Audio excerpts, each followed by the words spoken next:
stopped, but perhaps, yeah, Okay. now it starts again. Great. Good. There we go. Perfect. All right. Yeah. Should we get started? Yes. Yeah, sure. Me? Cool. So we will just get started. We will dive into first topic, our personal and career paths. So we want to ask you first, like, how did you first become interested in science? You were interested in science when you growing up? Yeah, I think so. So I was always interested in nature. So as a child, I carefully watched the animals around me. So mainly birds and insects, birds mainly in winter. And I collected all kinds of seeds, of shells and other nice natural things. And at the age of 13, I started to take photographs and also movies of animals and plants. And at school, my favorite subjects were physics, chemistry, and biology. And when I was 16, I decided that I have to study biology. So I think I was interested in natural sciences already very early. That is nice. Well, in the same line, you were interested in science. How did you decide to go for biology among all the Yeah, science? yeah, that's true. But the funny thing is my father was a teacher for physics and chemistry. And I had to do something else. I didn't want to be in the same subject as my father. And so biology was a good alternative. That is interesting. The second question that we have around the same topic is about role models. Who were your scientific role models when you started your career, and how that changed? Yeah. So to be honest, I never had a role model. Perhaps that's special for me. I cannot tell about any role model, but I can tell you that I was much interested in animal behavior. So I read, for example, with great interest, the books of Konrad Lorenz and how he watched the animals and studied behavior. So I cannot say that he was a role model for me because nothing else fits, but I was just fascinated about this kind of science. That is so interesting, because now a lot of people, my research included, we consider you a role model. Yeah. So I don't think that I'm a role model. So for me, it's, yeah, I always do what I want. And of course, there are people who I like, and yeah, but no role models somehow.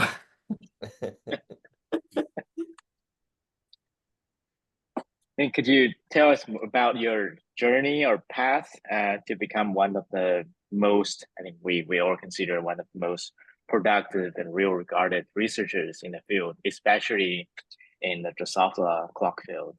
In the clock field, yeah. So Yeah. I really fell in love with chronobiology quite early. So already in my first year of study at the University of Tübingen, I stumbled across a course on biological rhythms in mammals offered by Hans Erkert.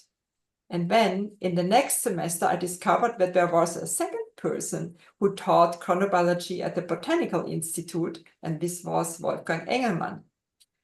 And Wolfgang Engelmann gave every year a lecture on a different topic. And he talked about rhythms on different time scales, tidal, daily, lunar, annual rhythms, and in all kinds of organisms. So from unicellulars, fungi, plants, and animals. And then I also did several courses, practical courses in his lab, and I learned recording of plant leaf movements and of petal movements, the recording of transpiration rhythms in oat, conidia formation in Orthopora crassa, locomotor activity of golden hamsters, squirrel monkeys, cockroaches, and flies. And we even recorded our own body temperature and activity rhythms, so human recording. So it was so exciting. And what I actually like most about chronobiology is its interdisciplinary nature. So one needs knowledge of physics and mathematics to understand the oscillation. So I'm not very good at that, but you need a little bit. Knowledge of biochemistry to know what is going on in cells. Knowledge of many different biological disciplines to understand the clocks in different organisms. And in addition, chronobiology really has impact on medical implications for humans. And as I know now, also for ecosystems. And in addition, circadian clocks are important for measuring day lengths. And that is a theory that was already put forward by Erwin Bühning at that time. And Erwin Bühning was still in Tübingen. So perhaps he was a kind of role model, but it's also not. But at least he was very good in giving ideas. So then in 1981, I decided to perform my practical work for the diploma thesis. So it's a kind of bachelor, but it's more than bachelor in chronobiology. And I asked Wolfgang Engelmann for a thesis topic. And he suggested me a bunch of different topics, most in plants, but also one in flies. So he was at the Botanical Institute, so the flies was especially challenging. But I chose this topic, and it was using different brain mutants for finding the location of the clock. And so I did this for my master's thesis, and I continued even for my PhD thesis. And at that time, I did not realize that this topic would keep me busy up to now. So, and I'm aware my scientific path is unusual in several aspects, because first I worked throughout my entire career on the same self-selected subject. Second, I was for many years without any payment. So I was not paid for my doctoral thesis and also not largely for my postdoctoral time. This meant that I was working half a day as a scientific draughtswoman. So I did scientific drawings to earn my livings. And then the next unusual thing is that I really paused for several years to raise my two children. And I got the permanent position only when I was already 42. That's the last moment in Germany. Yeah. So therefore, I would say I'm not a good role model, but it just happened. And I would also not say it was good, but it had several advantages. So not being paid for the work allowed me to pursue both research questions that I really wanted. I was really interested because nobody could tell me what to do. And of course, I was forced to work very concentrated and efficiently. And this is probably part of the success. That is amazing. It's fascinating because we got the chance to read your what I was supposed to be the Ashraf lecture. Yeah. I wrote it down there. Yes. Yeah, and we hope that when this video is out and this is out, that is also going to be out, and I'll encourage people to depending look at on that the reviews. Yes. Yeah, it is fascinating how you also went through all these problems that at that time were something normal, like for instance not getting paid, that now all the scientists do have that kind of facility already built. It could only work because Wolfgang Engelmann just gave me the chance to work in his lab unpaid. Nowadays, we are not allowed anymore because of reasons for insurance. Right. But at that time, nobody cared. Right. Well, you mentioned a little bit there some of the things that you were doing at the beginning and how the field was at the beginning. We knew a few mutants, we knew a few clock genes, but we have advanced a lot from that point. Absolutely. But there is still a lot of questions, and your research was one of also foundational research. But what would you say will be the big questions that the field has to pursue, or where do you see the field moving forward in the next few years? The field moving now. Yeah. Okay, so I think what we learned in the last years was really how the clock works on the molecular level, at least in a few model organisms. But what really So in the lab. And what really remains now to study is these clocks and their function under more natural conditions. So it will also be very interesting to see the evolution of circadian clocks under changing environmental conditions. So what happens under global warming? How plastic are these clocks? Will the clocks help the organisms to adapt to the challenging environmental conditions? And yes, I think it's also necessary that we not only do it in a few model organisms, but in many different organisms. But that is difficult because nowadays this basic research is much more restricted. Everything is more competitive. And you need to have a kind of practical aim related to human health. Yeah. Right. Was your question answered more or less? Yes. Yeah. I think in particular the moving this research to natural conditions and also talk about a little bit about the plasticity of the clock will be really important for understanding the function of clocks in general. But I think it's also very important direction to go into the direction of chronomedicine, because even there our knowledge is not really esteemed as it should be, and applying medication at the right time of the day will not only be beneficial for the patients but also save a lot of money. So it's really high time that chronobiology results enter medicine.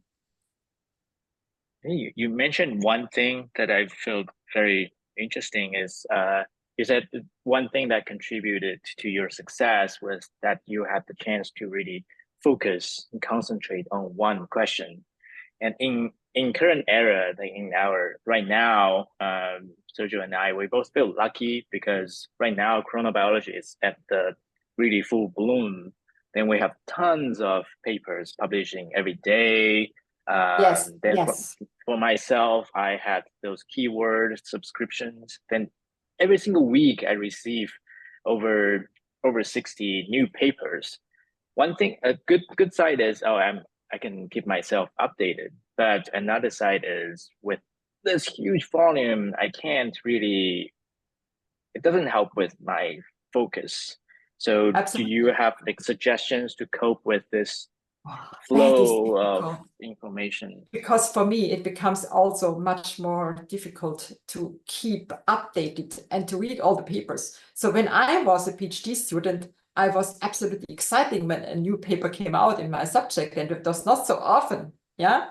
And I was happy and immediately read it. And nowadays, as every day, 2 papers, it's too much. You cannot anymore digest it. So I really see it's more difficult nowadays than it was in former times.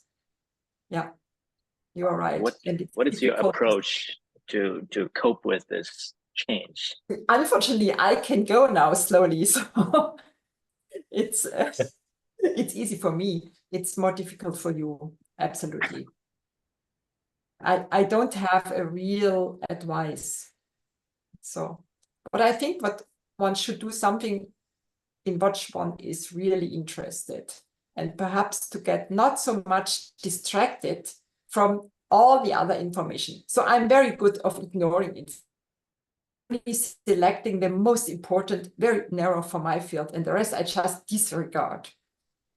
But it's difficult. It's difficult to select what is most important and what is not so important.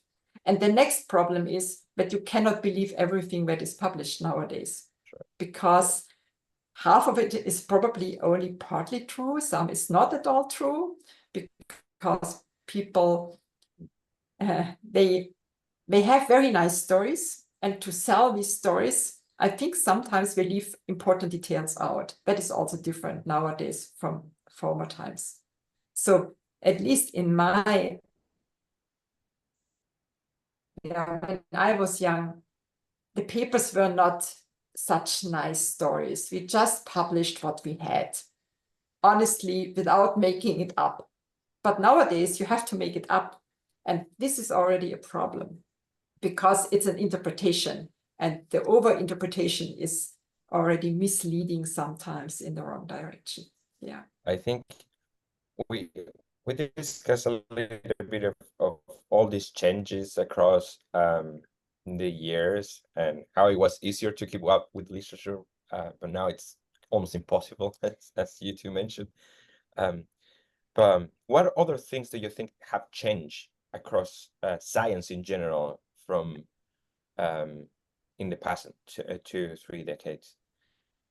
Yeah, I think the science became more professional and also much more competitive. So that's my general feeling.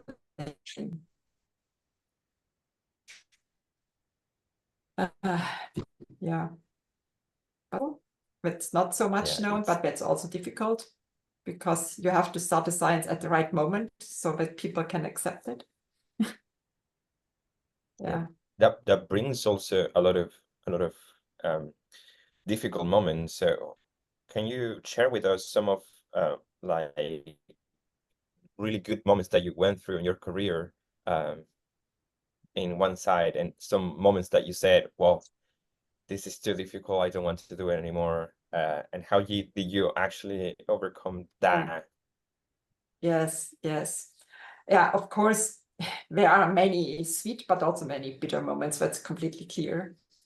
And if I perhaps start just from examples. So one really sweet moment, and I really vividly remember the moment, was when I discovered that the pigment dispersing factor is co-localized in ventrolateral neurons of the Drosophila brain.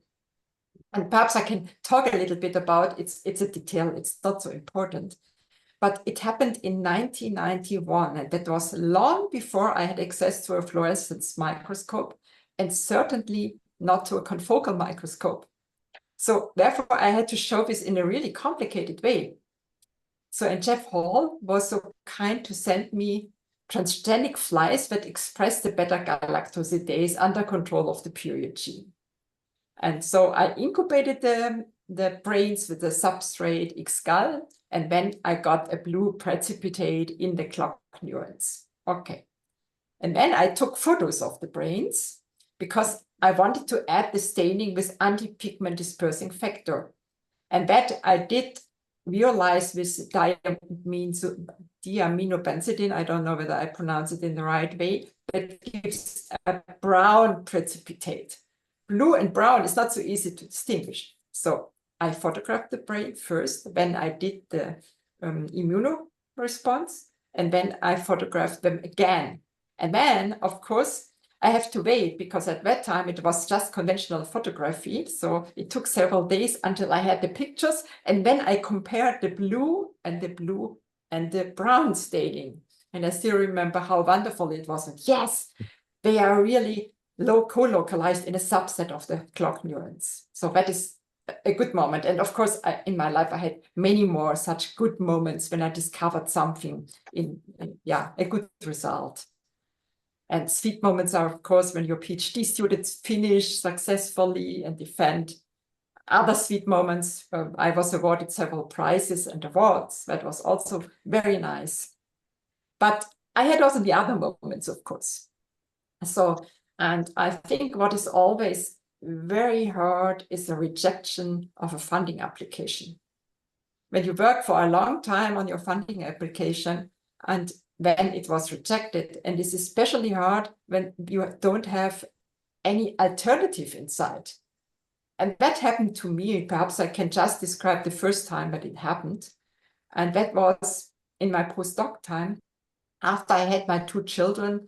And of course, when it was impossible for me to take a part-time job in order to finance my research, because this part-time was just covered by caring about the kids.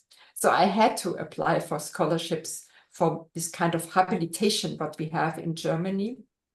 So that is necessary to obtain a professorship in Germany. So I wrote a grant and I was extremely disappointed. And I thought I will be successful because that was just after I had discovered the PDF and the co-localization. So yeah, this disappointment of the rejection was all the greater because of that.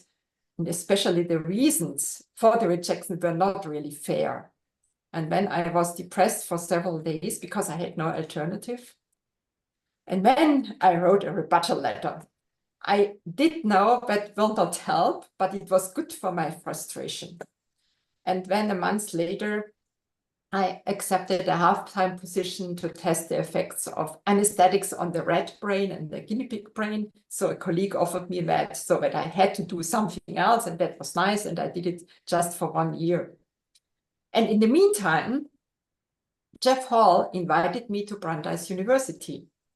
And together with Martin Heisenberg, he negotiated with the German Research Foundation about my rejected grant. And this negotiation was successful. And then I was allowed to apply for a smaller grant on the same chronobiological topic. And this was approved.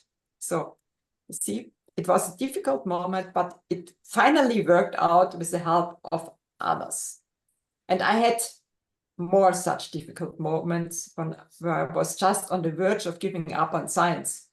But after a few days of depression, I always started fighting again. And eventually I found an alternative way. And yes, and what helps me is to get a breath, to look then at my research data. And this gave me always the feeling it's worth to continue. So I started to fight. And I also see that these challenges have also positive sides, because, you know, you are forced to learn new things. And you get also the opportunity to meet new people, because you start something else and you meet new people and get new ideas. So for example, when I was doing these anesthetics recordings, so electrophysiological recordings at the Max Planck Institute, I met Stephen de Bell.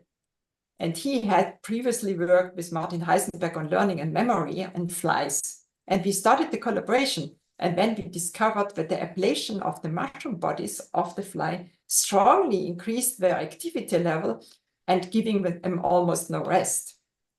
And at that time, the field was not ripe for Drosophila sleep. But years later, you know, that Amita Segal and also Ravi Alada published their papers in Nature that the mushroom bodies promote sleep in flies. And this fit nicely to our observations. So, I would not have done this without this drawback on my scientific career. Yeah. And then it's again a sweet moment. Amazing. That is amazing. So resilience is key here. Yes, resilience is absolutely key. And I'm lucky that I have a lot of resilience. Yeah, and again, your sense of focus also helped you when you're in Max Planck Institute.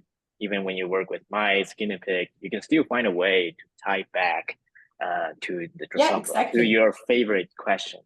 That's true. I learned. Thank you. Thank you. Yeah, thank you very much for that. I think that will be useful for many of us. I have a question there, does it at any point get better in terms of when you feel you put a grant out, you get a rejection, does at any point feels less disappointed? Nowadays, now it's easier because now I'm settled, so nobody can kick me out anymore. And that is, of course, good. So you, as a young researcher, you are not sure how it will be. But when you finally have tenure as a professor, yes, it's hard, because it's hard for your PhD students and the postdocs that you have to finance. But of course, yourself are, but it's still hard. I think moving on the line of in terms of focus, we saw your presentation at 2024 SRBR about human circulunar rhythms. Yeah. So can you tell us more about how this sort of divergence happened, and how did you really split your energy into?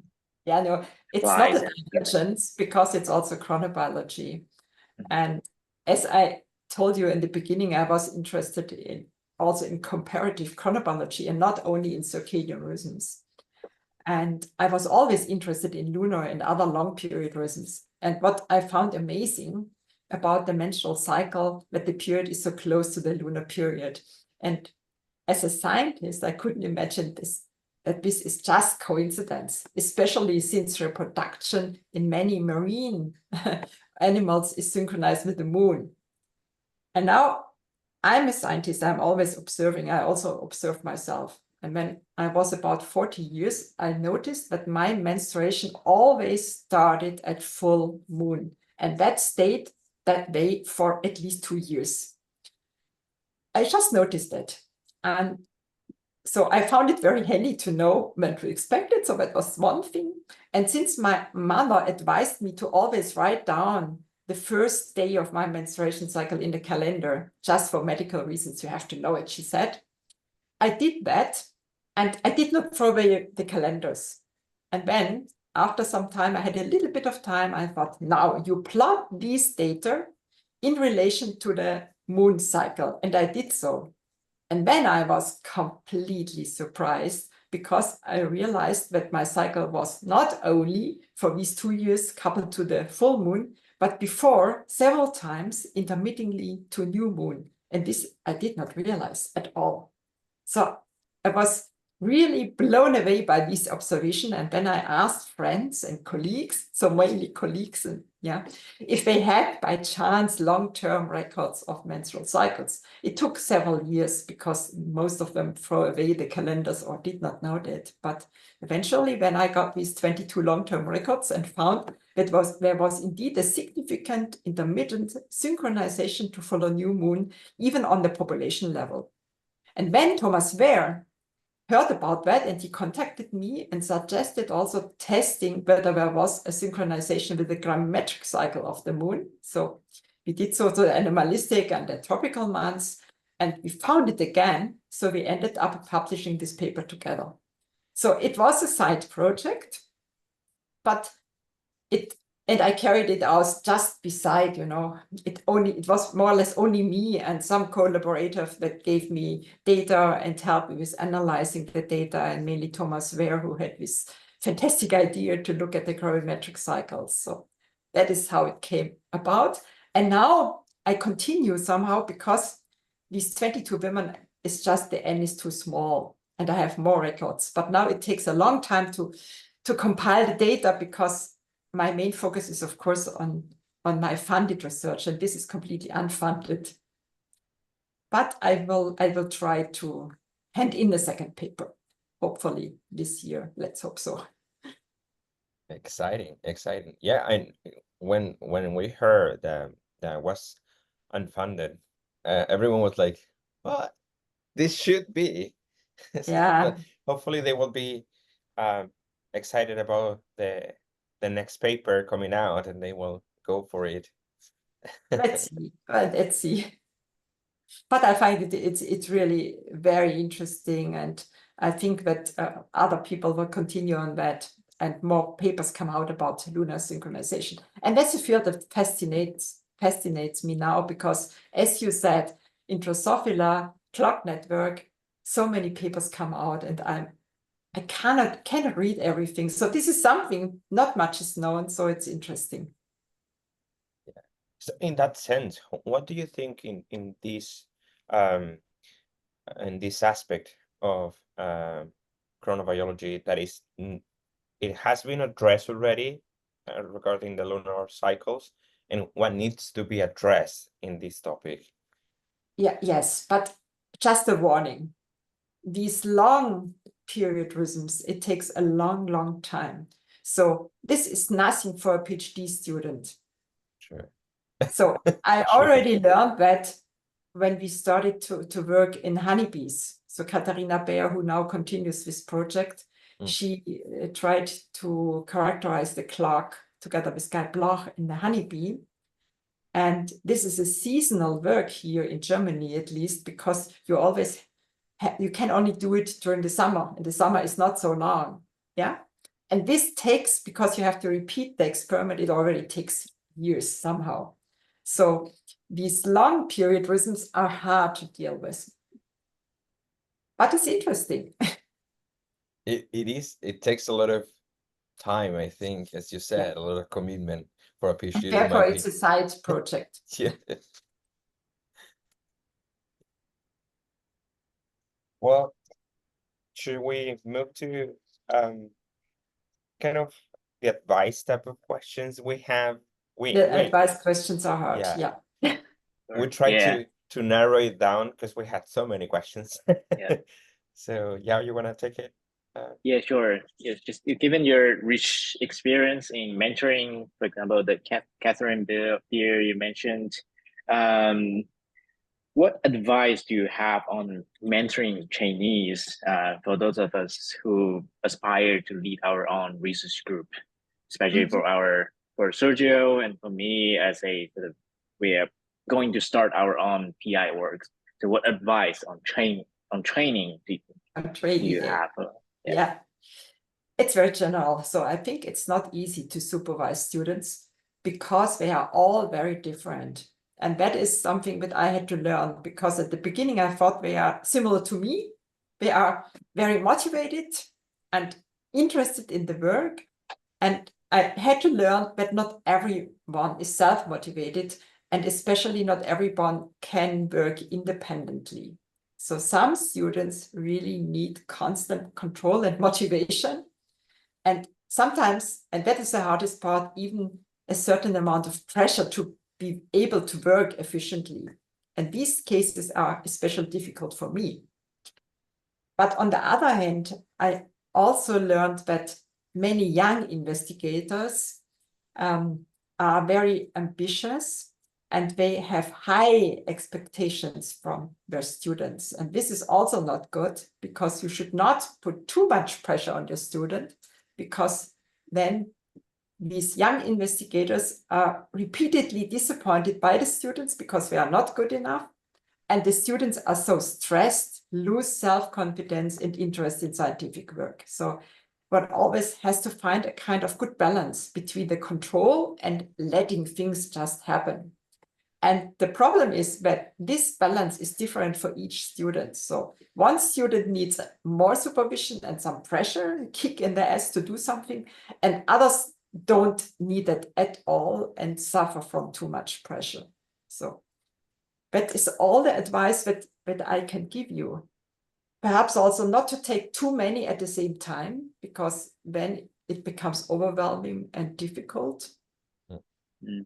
So a really huge group is not as efficient as a smaller group, but it's good to have perhaps 5 people who help you work. And the next good thing is, of course, as soon as you have a postdoc who has a little bit more experience, that also helps, if that is possible, to have some people you can rely on and take part of the work. I see. Then in terms of interviewing potential students, what merits do you value the most? Motivation or patience, or what others? Yeah, that is again very different. So interviewing, and many interviews are per Zoom. So because you interview people coming from China, India, Japan, and they don't see it. And I found it hard. So usually it's my gut feeling that decides, is there, do I have the impression that this student is motivated and interested, and I also can come along with the student? So that is probably a kind of, gut feeling, because I find it difficult to judge I cannot judge whether they tell me the truth or not. But I also cannot judge how skilled they are in manual work. So for example, dissecting a fly brain is not the thing for everybody. So usually, if possible, I invite them to come for some time, and then we test how it is going, and then decide together, can you stay, or is better to do something else? And if they have to stay, we change the project if it's not working with the manual skills or other skills. But I think it's also a lot of luck, and it's not possible to, not all of the students will be successful, unfortunately. So there are some dropouts, and I see. Great. Yeah, that is actually couple of questions that we had. The other question is even more general. What is something that you will have liked to know when you started? That piece of advice that you think it will make a difference at some point. That's hard. So for me personally, but that is really personally. So my supervisor, Wolfgang Engelmann, is a wonderful person who really helped me in many aspects. But he is just a scientist. He was not able to get a lot of funding, and he was also not very diplomatic. And he did not know at that time, it was not so important that it really counts where to publish. So he published in any journal, not in high impact. I don't like to publish only in high impact journals, but nowadays, for me, it would have been good to know that I should select the journals a little bit more careful. Yeah, but I think nowadays you know all this perfectly, and probably there are other advices that you have to get. Yeah, I think that is a really interesting point. I think it's still super relevant for us to kind of pick where to publish. In particular, having so many options right now. Yeah. Yeah, and we don't want to take much more of your time. So we have just the last question. What is next for you in your life? We know that you are now retiring. You have retirement plans. Will you totally disengage of science, or you will still see you at a JBR? Yeah, that's hard to answer. So in Germany, you have to retire, so you can't go on for as long as you want. But I have no firm plans for retirement. So I have still ongoing grants and doctoral students to supervise. And at the moment, I cannot imagine retiring from science completely. But I know that could certainly change as I get older. So just let's see. So I still plan to come from time to time conferences. It will be harder to, yeah, I will not get any funding anymore. So let's see what happens and what I can do. It will be amazing to see you in the next also JBRs. We also enjoy a lot your research and your talk whenever we have the chance to see them. So Yeah. Thank you so much. That's really nice. yeah. Well, thank you very much for your time and for agreeing to do with this experiment with us. Again, thank you in my particular part, because your research has been fundamental for all the questions that I have. You're most welcome. I'm happy that it's useful for some people. Yeah, it's fundamental, and I think it's not only for me, for many others. So thank you very much for all your contribution in that sense, and for again taking the time to talk to Yeah, us. thanks for your interest in this interview, and yeah, I hope it was useful and it was nice to talk to you, and I really hope I see you again in the future.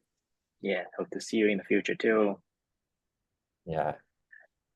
Well, thank you very much. We'll leave you now. Bye. Bye. All right, bye. Bye.